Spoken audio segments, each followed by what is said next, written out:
അതല്ലേ മുഅ്മിനീങ്ങൾ. ശ്രദ്ധിക്കണ്ടോ? മുഅ്മിനീങ്ങൾ ബിസ്മില്ലാതെ ഭക്ഷണം കഴിക്കില്ല. എന്ത് അനുഭവിച്ചാൽ എന്ത് പറയും? അൽഹംദുലില്ലാഹി റബ്ബിൽ ആലമീൻ. തന്റെ ഇന്ദ്രിയത്തിന് സ്ഖലനം സംഭവിച്ചു, ഭാര്യയുടെ ശരീരത്തിൽ നിന്നിറങ്ങി. ഉടനെ പറയേണ്ടത് അൽഹംദുലില്ലാഹി റബ്ബിൽ ആലമീൻ. നോക്കൂ, നിന്റെ ശരീരത്തിന്റെ ഏറ്റവും വലിയൊരു ആനന്ദം സംഭവിച്ചു, സ്ഖലനം സംഭവിച്ചു. എന്തൊരു തന്റെ ഇണയെ താൻ പ്രാപിച്ചു. ചിന്തിക്ക്, എന്താ ഈ ഇണയോട് അഭിനിവേശമുണ്ടായത്? ഉണ്ടാക്കിയത് നീയല്ല. ആരാ? ഉറക്കെ പറയുക. എന്താ കളമശ്ശേരിക്കാരൻ നിങ്ങൾക്കൊരു മടി? ഉണ്ടാക്കിയത് ആരാ? زين للناس حب الشهوات من النساء والبنين والقناطير المقنطرة من الذهب والفضة والخيل المسومة والأنعام والحرث ذلك متاع الحياة الدنيا والله عنده حسن المآب. ഒരുത്തൻ ഒരുത്തിയെ കല്യാണം കഴിച്ചാൽ പോലല്ലോ അഭിനിവേശം ഉണ്ടാവണ്ടേ? ആരാ വികാരമുണ്ടാക്കിയത്? ഇണക്ക് നിന്നോട് താല്പര്യം കൊടുത്തതും അല്ലാഹു.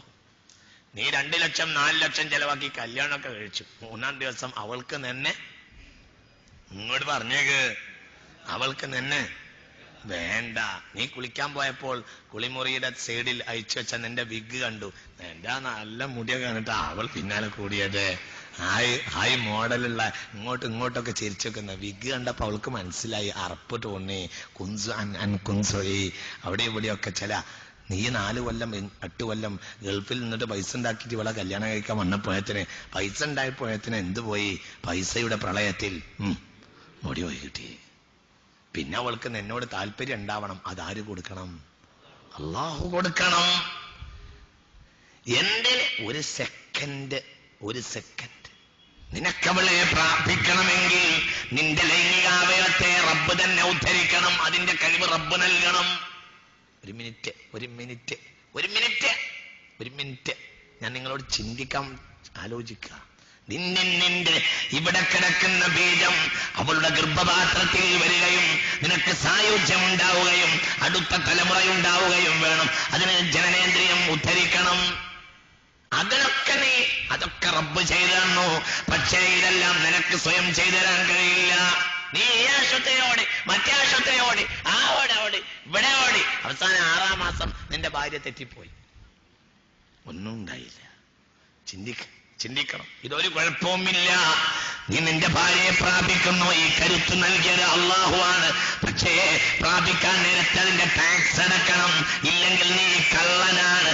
കാരണം ആർക്കും ചെയ്യാൻ കഴിയാത്ത കാര്യമാണ് ഇവിടെ അല്ലാഹു ചെയ്തത്. ഇതിന് നിന്റെ ജനനേന്ദ്രിയത്തെ ഉദ്ധരിപ്പിക്കാൻ അല്ലാഹു അല്ലാതെ ആർക്കും സാധ്യമല്ല. അതുകൊണ്ട് നിന്റെ ഭാര്യയെ സ്പർശിക്കുമ്പോൾ ബിസ്മില്ലാഹിർ റഹ്മാനിർ റഹീം. ശ്രദ്ധിക്കുന്നുണ്ടാ? വിജ്ഞാനം പഠിക്കുന്നിടത്ത് ഒരു ലജ്ജയും വേണ്ട. ഉറക്കോട് പറ. ചിന്തിക്ക്. അല്ലാഹു നമുക്ക് ബോധം നൽകട്ടെ. നീ ചിന്തിക്ക്. വലീദ് എന്നൊരു തമ്മാടി ഉണ്ടായിരുന്നു, ലഅനത്തുല്ലാഹി അലൈഹി. മക്കാങ്ങാടിയിൽ ഇങ്ങനെ ആളായി നടക്കും. വലിയ കൈയൊക്കെ കയറ്റി വെച്ച് തല്ലാൻ നടക്കുന്ന ഗുണ്ടായിരുന്നു. ആര്? ഇങ്ങോട്ട് പറഞ്ഞേക്ക്. വലീദ് എന്ന് പറഞ്ഞാൽ മിണ്ടാതിരിക്കേണ്ട. നമ്മുടെ മൂത്താപ്പയല്ല, ലഅനത്തുല്ലാഹി അലൈഹി. എന്തൊരു കൗമാണ് പഠിച്ചവനെ. വലീദ് ലഅനത്തുല്ലാഹി. ആയത്തും കൊണ്ട് ഇറങ്ങി.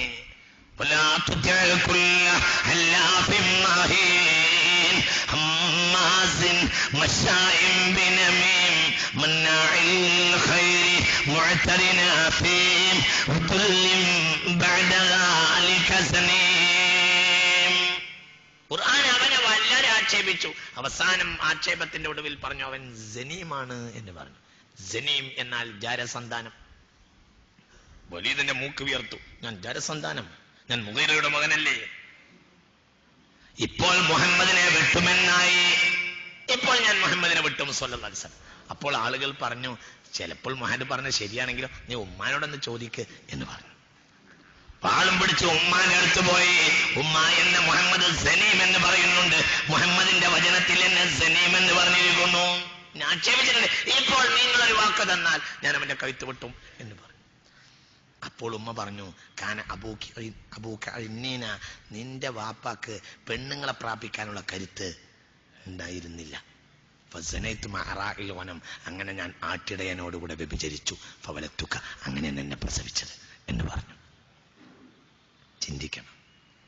നോക്കൂ, നിങ്ങൾ കരുത്തു നൽകേണ്ടത് ഒരു കാര്യത്തിന് വേണ്ടിയാണ് ഞാൻ പറഞ്ഞത്. ഓരോരുത്തർക്കും ഏതൊരു കരുത്തു നൽകുന്നതിന്റെ പിന്നിലും അല്ലാഹുവാണ്. അതുകൊണ്ട് അവൻ എന്തു പറയണം? ആ കരുത്തിനെ പ്രവർത്തിക്കുമ്പോൾ എന്തു പറയണം? ബിസ്മില്ലാഹിർ റഹ്മാനിർ റഹീം. ഇല്ലെങ്കിൽ അള്ളാന്റെ റഹ്മത്തിന്റെ ഒരു വാക്ക് പറഞ്ഞില്ലെങ്കിൽ അള്ളാന്റെ കോപത്തിന്റെ ആൾ അവിടെ വരും. ആരാ കോപത്തിന്റെ ആൾ? ഇബ്ലീസ് ലഅനത്തുല്ലാഹി അലൈഹി. നിങ്ങൾക്കൊരു ഹദീസ് കേൾക്കണോ? എന്നാ കേട്ടോളൂ കേട്ടോ, ശരിക്ക് തല തുറന്ന് പിടിച്ചോളൂ. കേട്ടോളൂ. പിന്നെ ഞാൻ പറഞ്ഞിട്ടില്ല എന്ന് പറയരുത്. ഞാൻ ഇന്നത് പറയാൻ പോവാണ്. ശരിക്ക് തുറന്ന് വെച്ച് കേട്ടോളൂ. ഞാൻ ആ വിജ്ഞാനം പറയാൻ പോവാണ്. ഞാൻ നിങ്ങളോട് ഇതൊക്കെ പറയുന്നത് എന്തിനാണെന്നറിയോ? ഇതിനുകൊണ്ട് നമുക്ക് ഉപകാരം ഉണ്ടാവാനാണ്. എന്റെ പ്രയോഗങ്ങൾ എന്ത് തോന്നിയാലും ഇത് വളരെ കനപ്പെട്ട ജ്ഞാനമാണ്. അള്ളാഹു തൗഫീഖ് ചെയ്യട്ടെ. കേട്ടോളൂ. ശ്രദ്ധിക്കണില്ലേ? എല്ലാവരും ശ്രദ്ധിക്കുന്നില്ലേ? മുസ്തഫ നബി പറഞ്ഞു, ഇദാ ജാമഅ റജുലു ഇംറാതഹു, ഒരാൾ തന്റെ ഭാര്യയെ സംയോഗം ചെയ്താൽ, ശാരീരിക ബന്ധമായി ബന്ധപ്പെട്ടാൽ, ശ്രദ്ധിക്കൂ, ഒരു വിജ്ഞാനാണ്, മറച്ചു പിടിക്കാൻ പാടില്ലാത്തതുകൊണ്ട് പറയാ. ഒരാൾ തന്റെ ഭാര്യയുമായി ബന്ധപ്പെടുമ്പോൾ ഫലം യുസമ്മി, എന്നിട്ട് അയാൾ ബിസ്മി ചൊല്ലിയതുമില്ല. ഒരാൾ തന്റെ ഭാര്യയുമായി ബന്ധപ്പെടുന്നു, എന്ത് ചെയ്തില്ല? എന്തിന്റെ വ്യാഖ്യാനം നമ്മൾ പറയുന്നത്? ബിസ്മില്ലാഹിർ റഹ്മാനിർ റഹീം. ഒരാൾ തന്റെ ഭാര്യയുമായി ബന്ധപ്പെടുന്നു, പക്ഷേ ഫലം യുസമ്മി, എന്ത് ചെയ്തില്ല? ഈ ഹദീസ് തുർമദി രേഖപ്പെടുത്തിയിട്ടുണ്ട്. പഠിക്കുന്ന വിദ്യാർത്ഥികൾക്ക് എഴുതി വെക്കാം. തുർമദി ഈ ഹദീസ് രേഖപ്പെടുത്തിയിട്ടുണ്ട്. ശ്രദ്ധിക്കൂ കുട്ടികളെ, പഠിക്കുന്ന വിദ്യാർത്ഥികൾക്ക് എഴുതി വെക്കാം, ശ്രദ്ധിച്ചോളൂ. ഒരാൾ തന്റെ ഭാര്യയുമായി ബന്ധപ്പെടുന്നു, ഫലം യുസമ്മി, ബിസ്മിയില്ല എങ്കിൽ അവന്റെ ജനനേന്ദ്രിയത്തിന്റെ ഉള്ളിൽ പിശാച് ചുരുണ്ട് കിടക്കും. ചുരുണ്ട് കിടക്കും. ശൈത്താൻ യഹ്ലീലഹു, അവന്റെ ജനനേന്ദ്രിയത്തിന്റെ ഉള്ളിൽ ശൈത്താൻ ചുരുണ്ട് കിടക്കും. എന്നിട്ട് അവന്റെ ഭാര്യയെ പിശാചും ശാരീരികമായി ബന്ധപ്പെടും. മുഹമ്മദ് നബി പറഞ്ഞു. വേണമെങ്കിൽ പഠിച്ചാൽ മതി. അള്ളാഹു കാത്ത് രക്ഷിക്കട്ടെ. ഇവൻ സ്ഖലിച്ച് ഇവന്റെ ബീജം ഭാര്യയുടെ ഗർഭപാത്രത്തിൽ എത്തുന്നതിന് മുമ്പ് പിശാച് സ്ഖലിപ്പിച്ച് പിശാചിന്റെ ബീജം ഗർഭപാത്രത്തിലെത്തും. പിശാചിന്റെ ബീജസ്ഖലനവും മനുഷ്യന്റെ ബീജസ്ഖലനവും കൂടിയ ബീജങ്ങളുടെ സങ്കരത്തിൽ നിന്നാണ് കുട്ടി ഉണ്ടാവുക. മനസ്സിലായില്ല നിങ്ങൾക്ക്? അള്ളാഹു കാത്ത് രക്ഷിക്കട്ടെ. ആ കുട്ടി എങ്ങനെ നന്നാവാനാണ്? നിങ്ങൾക്ക് മനസ്സിലാവുന്നുണ്ടാ? ഹദീസ് ഒന്നും കൂടി ഓതി തരണോ? നിങ്ങൾക്ക് ഈ ഹദീസ് പറഞ്ഞു തരരുതെന്നുണ്ടോ? ഇത് പറഞ്ഞു തരണ്ടെന്നുണ്ടാ? അല്ല, പറഞ്ഞ് അത്തരം കാര്യങ്ങളൊന്നും പറഞ്ഞു തരണ്ടെന്നുണ്ടാ? അല്ല, ഇല്ല, നിങ്ങൾ പറഞ്ഞു തരണ്ടെന്ന് പറഞ്ഞാൽ നിങ്ങൾ വേറെ ആളെ നോക്കേണ്ടി വരും. ഞാൻ പറഞ്ഞു തരും. നിങ്ങൾ വിചാരിച്ച ആളല്ല ഞാൻ. നിങ്ങൾ അതിനൊക്കെ ആളെ വേറെ നോക്കുക. നിങ്ങൾക്ക് തോന്നിയതല്ല. നമ്മളെ സമുദായം, നമ്മൾ ദിവസേന നമുക്കുണ്ടാകുന്ന നഷ്ടം, അതുകൊണ്ട് നെക്സ്റ്റ് ജനറേഷൻ ഉണ്ടാകുന്ന നാശം. നിങ്ങൾക്ക് മനസ്സിലായോ? ഇത് മുഹമ്മദ് നബി പറഞ്ഞതാ. ഇത് UDF-ന്റെ നേതാവ് പറഞ്ഞാണെങ്കിൽ LDF നേതാവിനെ കൊണ്ട് മാറ്റി പറയിപ്പിക്കാം. LDF നേതാവ് പറഞ്ഞാണെങ്കിൽ UDF നേതാവിനെ കൊണ്ട് മാറ്റി പറയിപ്പിക്കാം.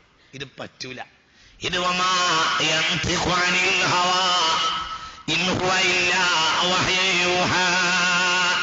മുഹമ്മദ് നബി പറഞ്ഞതാ. ഇത് വഹ്യ.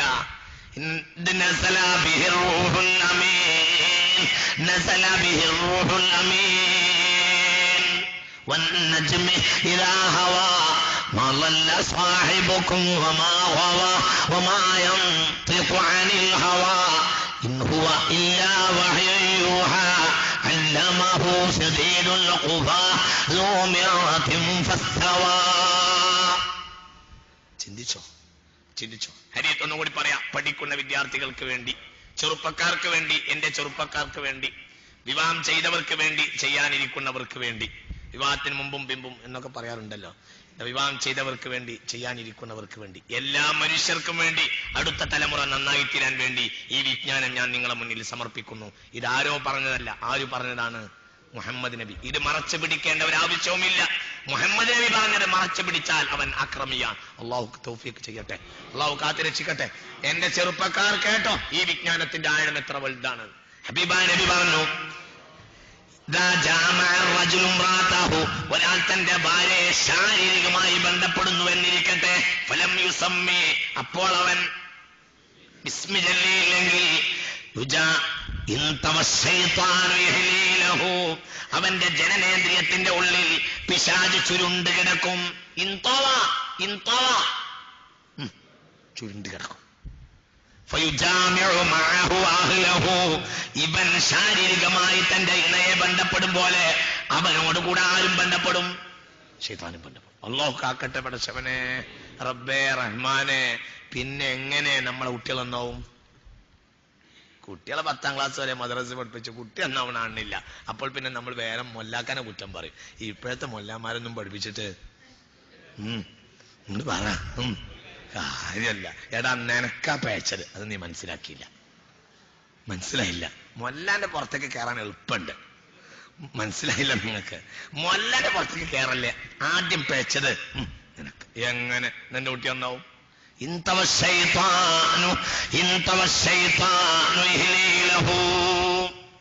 ബിസ്മിയുടെ വില ഞാൻ ഈ പറഞ്ഞത് ഇന്ന് തീരുകയുമില്ല.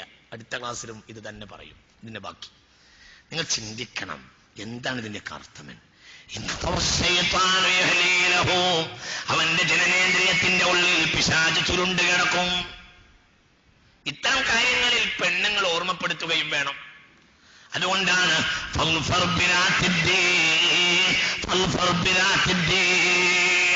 ഇത് മുതൽ ഇത്തറ്റം വരെയും സ്വർണത്തിന്റെ തോടകൾ കൊണ്ടുവന്ന പെണ്ണിനെ കെട്ടിയാൽ ജയിക്കാമെന്നല്ല മുഹമ്മദ് നബി പറഞ്ഞത്. നീ അവളുമായുള്ള ഓരോ ബന്ധങ്ങളിലും നിന്റെ ദീൻ അവൾ ഓർമ്മപ്പെടുത്തി തരണം. അത് ചെയ്തിട്ടുണ്ടോ, ഇത് ചെയ്തിട്ടുണ്ടോ ആര് പറഞ്ഞു തരണം? ഭാര്യ. എന്നാൽ നീ ജയിക്കും. എത്ര വൃത്തിയായ വാക്കാണ് അവൾക്ക്. അതവൻ ചെയ്യണം. കാരണം കാർമികൻ അവനാണ്. അവൾ ചെയ്താലും പോലെ അവൻ ചെയ്യണം. അവൾ ചെയ്യണം, പക്ഷെ അവനാണ് പ്രധാനം. അവൾ ചെയ്യണം, പക്ഷെ അവനാ പ്രധാനം. അവനാണ് കാർമികൻ, അവന്റേതാണ് കുട്ടി. ചിന്തിക്ക് എന്റെ കുട്ടികളെ, എന്റെ ചെറുപ്പക്കാരെ, ഈ വിജ്ഞാനം ഒന്ന് സ്വീകരിക്കേ. അടുത്ത തലമുറ നന്നാവണ്ടേ? ഒരു ജീവിതത്തിന്റെ ലാഭമെന്താ? നമ്മൾ മരിച്ചാൽ നമുക്ക് വേണ്ടി പ്രാർത്ഥിക്കുന്ന മക്കളല്ല, പ്രാർത്ഥിക്കുന്ന മക്കളല്ല, സാലിയ മക്കൾ. പ്രാർത്ഥിക്കുന്ന മക്കൾ എന്നൊരു അരീതയല്ല, പ്രാർത്ഥിക്കുന്ന സാലിയ മക്കൾ, ലാവാറീസ് അല്ല. ഇങ്ങനെ തേരാപ്പാരാൻ അരക്ഷിതരായി നടക്കുന്ന ലാവാറീസ് അല്ല. ആര്? സാലിഹ മക്കൾ. അതാണ് ജീവിതത്തിന്റെ ലാഭം. അതുള്ളവൻ മരിച്ചാൽ അമരനാണ്. അവൻ മരിച്ചാലും അവൻ മരിച്ചിട്ടില്ല. അവൻ മരിച്ചാലും അവൻ മരിച്ചിട്ടില്ല. അവൻ മരിച്ചാലും മരിച്ചിട്ടില്ല. കാരണം അവന്റെ സ്ഥാനത്ത് ഇവിടെ ആര് ജീവിക്കുന്നു? സാലിഹായ മക്കൾ. അള്ളാഹു നമുക്ക് നൽകട്ടെ. നോക്കൂ, നിങ്ങൾ അതാത് സമയത്ത് ചെയ്യണം. എന്റെ കുട്ടികൾ, ചെറുപ്പക്കാർ ഇത് ശ്രദ്ധിക്കണം. ഈ ഇൽമ 75 വയസ്സായ ആളുകൾക്ക് വേണ്ടി മാത്രമല്ല ഞാൻ പറഞ്ഞത്. അല്ല, അവരോടല്ല ഇത് പറഞ്ഞത്. ഇത് ഞാൻ താഴെയുള്ളവരോടാ പറഞ്ഞത്. ചിന്തിക്കണം. അള്ളാഹു ബോധം നൽകട്ടെ. നോക്കൂ, ഒരു സമയത്തിന്റെ ഒരു വില നിങ്ങൾ ചോദിക്കുക. അപ്പൊ നിങ്ങളത് ചെയ്തില്ല, പിന്നെ കയ്യിൽ തലയിൽ വെച്ചിട്ട് കാര്യമല്ല.